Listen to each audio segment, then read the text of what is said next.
सोलापूर जिल्हा परिषदेच्या वतीने आर आबा पाटील सुंदर गाव पुरस्कार, अमृत महोत्सव अभियान पुरस्कार व आदर्श ग्रामसेवक पुरस्काराचे वितरण पालकमंत्री चंद्रकांत पाटील यांच्या हस्ते मोठ्या थाटात संपन्न झाले।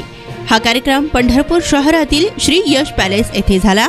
व्यासपीठावर आमदार सुभाष देशमुख, आमदार समाधान अवताडे, अतिरिक्त मुख्य कार्यकारी अधिकारी संदीप कोहिनकर, प्रकल्प संचालक सुधीर ठोंबरे, उपमुख्य कार्यकारी अधिकारी इशादीन शेकंदे, प्रकल्प संचालक अमोल जाधव, प्रणव परिचारक पवन महाडिक, OSD बाळासाहेब यादव यांची उपस्थिती होती। पालकमंत्री चंद्रकांत पाटील यावेळी म्हणाले, मी 1200 लोकसंख्येच्या गावात राहणारा नागरिक आहे। छोट्या गावाशी जोडला असल्याने तेथील प्रश्न, विकासाचे मुद्दे मला माहिती आहेत। गावातील सरपंच, ग्रामसेवक, तलाठी, BDO व्यवस्थित असतील तर गावचे काम चांगले होते। खरंच तुम्ही गावच्या विकासाला मदत केली असेल, खरेच तुम्ही अभिनंदनीय आहेत। तुमच्याशिवाय गावचा विकास शक्य नाही। ग्रामीण विकासासाठी जिल्हा परिषदेला आम्ही खूप निधी देतो। GST मुळे निधीची कमतरता नाही। जनसुविधेला 37 कोटी दिलेली आहेत व नागरी सुविधा, दलित वस्ती सुधार योजनेला मोठा निधी असतो। गावातल्या अनुसूचित जातीच्या वस्तीला सुधारण्यासाठी दरवर्षी पैसे येतात। याची अवस्था पाहिली तर पैसे जातात कुठे? कुठेतरी काहीतरी चुकते। या वस्तीचा निधी नीट वापरला जात नाही। या वस्त्यांमध्ये योजना योग्य राबविल्या जातात का? सुविधा दिल्या गेल्यात का? असे प्रश्न उपस्थित करीत ग्रामसेवक व सरपंच यांनी त्या निधीचा नीट उपयोग करायचा ठरवला तर निश्चितच गावाचा विकास झाल्याशिवाय राहणार नाही। प्रारंभी प्रास्ताविकात उपमुख्य कार्यकारी अधिकारी इशादीन शेकंदे यांनी कार्यक्रमाची रूपरेषा सांगितली व या कार्यक्रमाचे सूत्रसंचालन ऐश्वर्या हिब्बारे यांनी केलं व राज्याचे माजी मुख्यमंत्री मनोहर जोशी यांचे निधन झाल्याने या कार्यक्रमात कोणाचाही सत्कार करण्यात आला नाही। अत्यंत साध्या पद्धतीने मात्र उत्साहात कार्यक्रम पार पडला। माळशिरस तालुक्यातील इस्लामपूर श्री राजकुमार भागवत काळे वसुलीसाठी नाविन्यपूर्ण उपक्रम त्यांनी राबवलेले आहेत।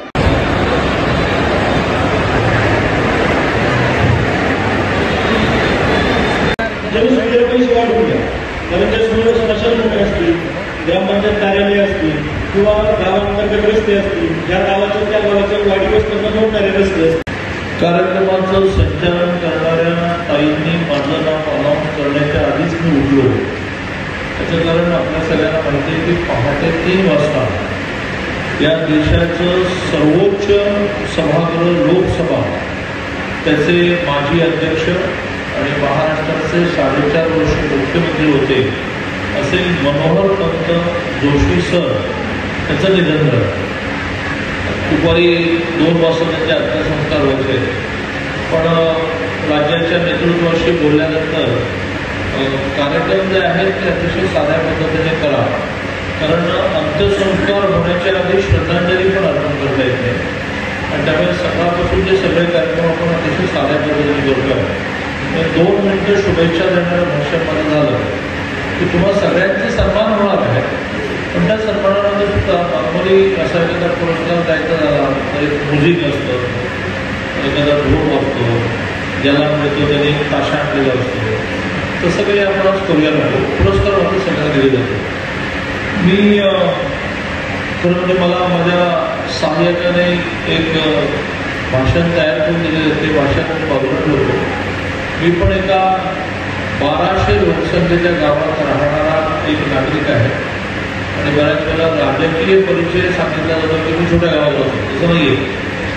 तर रोजचा गावाशी संपर्क आहे। अगदी 8 दिवसापूर्वी गावातल्या आमच्या सगळ्या महिलांनी आग्रह धरला की शिवलीलाताई पाटील नावाच्या सध्या प्रवचनकार जास्त आहे, दादा आम्हाला त्यांचं प्रवचन हवं आहे। जवळजवळ 8-10 हजार, माझ्या गावची लोकसंख्या 1200, आजूबाजूच्या 15-20 गावातून महिला आल्या, पुरुष पण आले। थोडं महिलांसाठीच त्या प्रवचन करता असं नाही, पण महिलांमध्ये खूप पॉप्युलर आहे। आता 8-10 दिवस पूर्वी आमच्या कार्यक्रम झाला। त्यामुळे छोट्या गावाशी जोडलेल्या मी असल्यामुळे आणि विद्यार्थी परिषदेचं 80 ते 93 एक जिल्हा ते अखिल भारतीय सरचिटणीस काम केल्यानंतर ज्यावेळेला मी सेटल व्हायचं ठरवलं त्यावेळेला मुंबईमध्ये माझं घर असूनही गाव घर म्हणजे गिरण गाव भागात होतं, माझ्याकडे बिलमध्ये कामगार होते. पण तरी मी ठरवलं की आपण आता अखिल भारतीय सरचिटणीस या पदावर जाऊनही गावात सेटल आहे. आणि 93 ते 95 प्रत्यक्ष गावात मी राहिलो.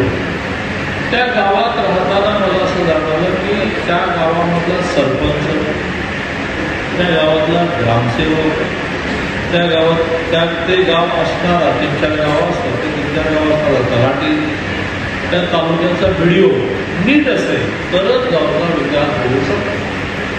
ग्रामसेवक अडगा निघाला की बॉडी पूर्णपणे तुमची असेल काय फरक पडतो. मग मी माझ्या पद्धतीने प्रस्ताव करेन, मग तो बरोबर असा ठोस करून ठेवतो की तो प्रस्ताव निगेटिव्ह झाला पाहिजे. आणि त्यामुळे आज या ठिकाणी तुम्हा सगळ्यांचे सत्कार करताना त्या सत्काराचं महत्त्व मला कळतं आहे, कारण तुम्ही खरंच त्या गावच्या विकासाला मदत केली असेल. आदर्श आराराबा सुंदरगाव स्पर्धेसाठी जी तालुका स्तरावरील आणि त्यानंतर जिल्हा स्तरावर छाननी समिती आहे, त्यांच्यामार्फत जिल्ह्यातील उत्कृष्ट काम केलेल्या ग्रामपंचायतीची याच्यामध्ये छाननी केलेली आहे. त्यानंतर अमृत आवास योजनेअंतर्गत जवळजवळ 32 लोकांचा आपण याच्यामध्ये सत्कार करणार आहोत. त्याच्यामध्ये विविध श्रेणीमध्ये घरकुलच्या विविध ज्या राज्यस्तरीय म्हणतो त्याच्यामध्ये पंतप्रधान आवास योजना आहे, रमाई आवास योजना आहे, अशा सर्व घरकुलच्या विविध योजनांमध्ये चांगल्या पद्धतीने काम करून ग्रामपंचायतीच्या वंचित घटकापर्यंत घरकुलच नाही तर घरकुल सोबतच इतर सर्व लाभार्थी, इतर सर्व योजना यांचा लाभ पोहोचवण्यासाठी ज्या ग्रामपंचायतीने उत्कृष्ट काम केलं त्यांचा देखील आपण सत्कार करणार आहोत. आपल्या सर्वांना माहिती आहे की आज आदरणीय राज्याचे माजी मुख्यमंत्री श्री मनोहर जोशी यांचं दुःखद निधन झालेलं आहे. त्यामुळे हा कार्यक्रम अत्यंत शांततेमध्ये कुठल्याही सत्काराविना, कुठल्याही संगीताविना अत्यंत साधेपणाने साजरा करायचा आहे. हे संपूर्ण कार्यक्रम संपेपर्यंत सहभागी सर्व लोकांनी लक्षात ठेवावं.